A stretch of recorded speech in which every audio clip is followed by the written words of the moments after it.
కడప మేయర్‌ని ఎవరు వీళ్ళు దక్కించుకున్నారు. అనేక చోట్ల వీళ్ళకు కౌన్సిలర్లు దక్కారు. సో, స్థానిక సంస్థలలో మళ్ళా 11 సీట్లకే పరిమితమైన అసెంబ్లీ ఎన్నికల్లో 11 సీట్లకే పరిమితమైన వైఎస్ఆర్‌సీపీ మళ్ళా క్రమంగా పుంజుకుంటుంది అన్న ఒక ధోరణి కనిపిస్తుంది. జగన్ ఎక్కడికెళ్ళినా జనాలొస్తున్నారు.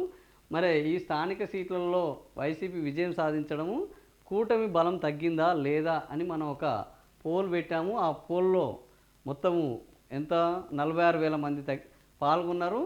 కూటమి యొక్క బలం తగ్గింది అని 59% మంది జనాలు చెప్తున్నారు. సో, తగ్గలేదని 40% మంది చెప్తున్నారు. తెలవదని ఇద్దరు చెప్తున్నారు. సో, ఓవరాల్‌గా కూటమి బలహీన పడుతోంది రోజు రోజుకు. వైసీపీ మళ్ళా బలపడుతుంది. వైసీపీ అధికారంలోకి వచ్చే అవకాశం ఉంది అంటే దాదాపుగా వాళ్ళకు వీళ్ళకు సమానంగా ఉన్నది. జగన్‌ను చూసి జనం భయపడుతున్నారంటే నిజంగా కూటమి ప్రభుత్వం భయపడుతున్నట్టు కనిపిస్తుంది.